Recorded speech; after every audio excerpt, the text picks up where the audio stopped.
I hope you're doing well. Well, I'm safe from your whips, so I'm very, very well. I'm not sure about the people who risk being whipped by you, though. You said these things or those words at a press conference. Why? Okay, so let me say good evening to your listeners and thank you for the opportunity. The intention is not necessarily to punish. The intention is for people to appreciate the enormity of the task and my determination to make sure that we position Kumasi for businesses to flourish, for investment to be attracted to our city, and for people to have hope that Kumasi will discipline. Who or what was your motivation for making the statement that you made? So let me say that I have been around for some time, and I saw the administration of Nana Kwesi Agyeman as mayor of the city. I saw Colonel Emmanuel Otre, mayor of Kumasi. I have seen Honorable Masoko Fijima. I've seen Madam Patricia PJ. I've seen Honorable Fosapon. I've seen Kojubos. I've seen the Honorable Osesibi, and I've seen Honorable Sampine. So I've had time to go through the various experiences that we have had in our quest to rid our city of filth and do decongest. And I have come to this position that with the background of the people that I'm dealing with, I would have to go a bit back to the Agyeman strategy, where the approach is a bit robust. That does not encourage people to first and foremost engage in unlawful activity. Know very well that if you began that which is lawful, you dealt with. Sir, sorry, forgive me, but the line is really bad. I don't know what's happening, but maybe where you are is not good. I don't know what you can do about it. But continue while you try and reposition yourself. Yes, please. Yes, please. Yes. So you believe that going the Nana Agyeman era, Kwesi Agyeman era is some good result. Okay. So and in Kumasi now, there's everybody when they see fruit. And which year was Kwesi Agyeman the mayor of Kumasi? During the Rawlings 94 to 1996 regime. Yeah. So this was democratic era. Yeah, this was democratic era. And he was flogging people publicly? He was not flogging people publicly. But that's what you are saying. You said you flog people. I have heard the leadership of the traders in Kejika today. I engaged them on TV this evening. And I am happy at the kind of responses I'm getting from them. They themselves haven't heard the areas that I want to get people off. So I can clear the city of filth. The focus should be on me clearing the city of filth and making sure that at least, at the minimum, we'll be able to have some free flow of traffic a bit. I appreciate that because of the construction of the Keretia Phase 2 market, there will be some spillovers onto pavements and onto streets. It is for this particular reason that I am not doing a comprehensive decongestion program. All I'm saying is that there are dual carriages within the central business district. Those who are on the pavement, I don't like their existence there. But for now, I am not going to touch them. But those who are in the median, those who are in the middle of the road, some are selling and cooking and selling all manner of food in the middle of the road. In this age and time, in a modern city, the country's second largest capital, the Sun country's commercial hub. Okay. It's not attractive. I want to deal with it head on. So they themselves have begun talking to themselves and they have asked for an engagement, and tomorrow I'll start the engagement with them. Today I went to their site. Those people that I spoke with, they themselves voluntarily have decided to shift to areas that will be a bit acceptable to me for the time being. So that tomorrow we are starting clearing the city of filth. The Kumasi is engulfed in so much filth, and I want to deal with it immediately. Sir, this your decision to lash people. You are representing the president in Kumasi. Did you check with him if this is an approach he endorses before you made the announcement? Umaru, I'm sure we're not getting there. You see, that people themselves have voluntarily... No, but you see, you have made the pronouncement and you have not withdrawn that, which means it's an intention you are harboring. So the question is, do you have presidential endorsement for this? Umaru, you don't live in Kumasi, do you? No, actually, I've not spent more than 2 nights in Kumasi before. Every communication has background. I know the people I'm dealing with. Please help me to succeed. I'll help you, but then when I know that what you are saying flies in the face of the 1992 Constitution, then I would not.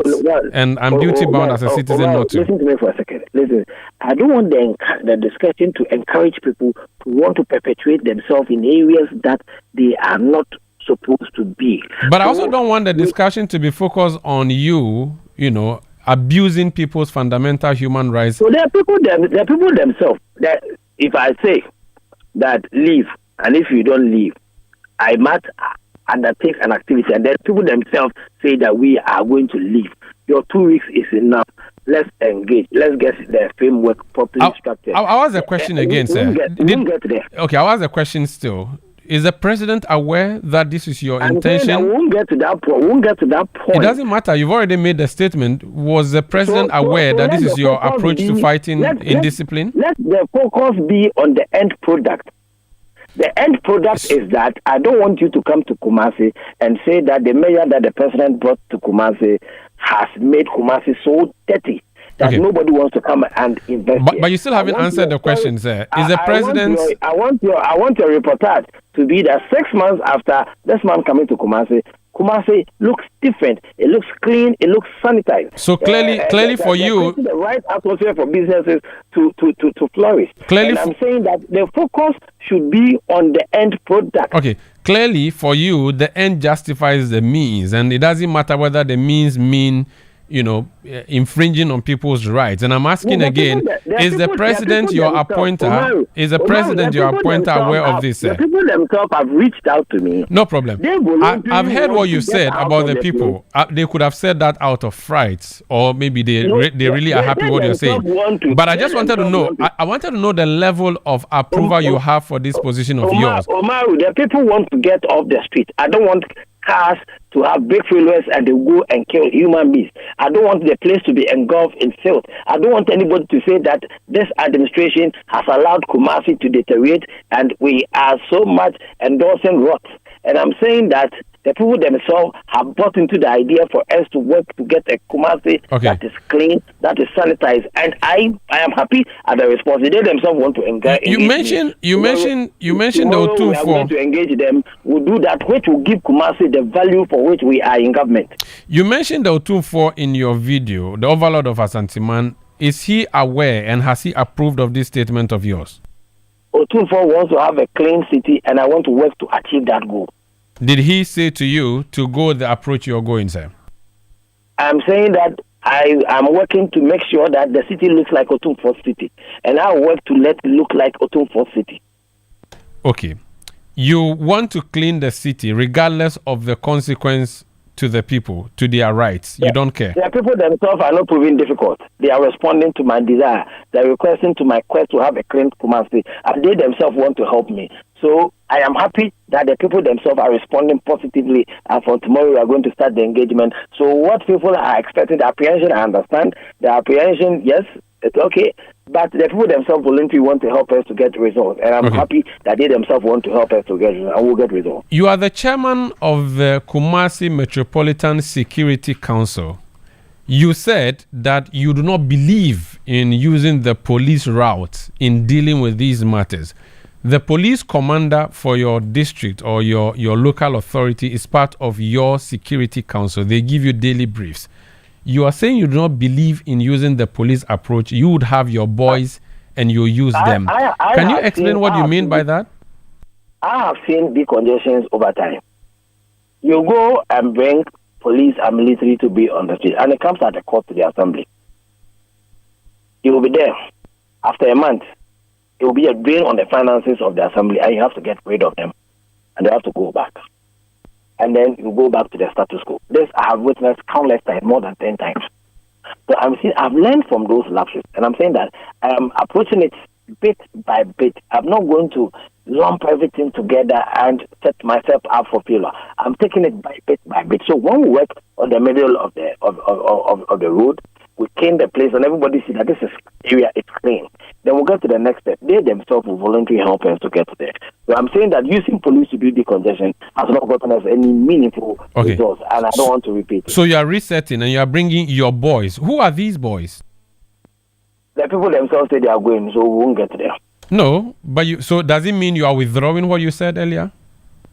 The people don't want to engage me in such a manner. They themselves voluntarily want to get out of the street. They themselves want to help me to clear the city, make it look clean, and have the shorts taken off, all those years that we don't want to have them. And I want to go along with them. Mr. Mayor, when you say your boys, who are these boys? I'm saying that the people themselves, there are people in various security setups that we can put them together that to do what we want them to do. Security setup, you said you do not plan to work with. Clearly, these boys are not security setup members. I said various security setups. For private security? Because you said you do not, the soldiers and the police hasn't worked in the past.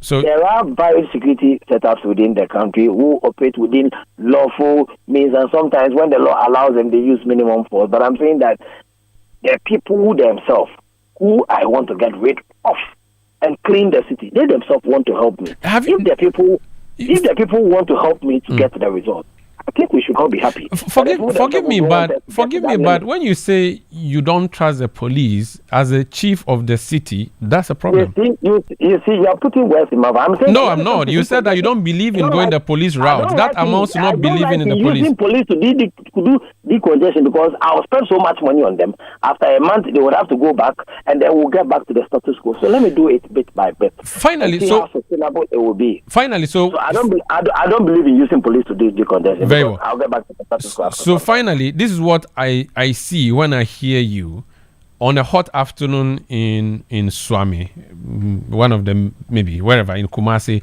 You and a truckload of thugs would appear, and people who are selling on the pavements, you lay them on a table and lash them. That's what you plan to do. That's not what I plan to do. Picture for me, or paint the picture of what you intended when you said what you said. What I intend to do is that when we get there in the middle of it, we'll tell you, my friend, why are you telling you, go home, please don't come here again tomorrow. If you come, we'll lash you. Won't get there. Thank you for speaking to us, sir. Thank you so much, my brother. That's Richard Oforiajiman Boidi. He's mayor of Kumasi. Let's speak to someone who just descended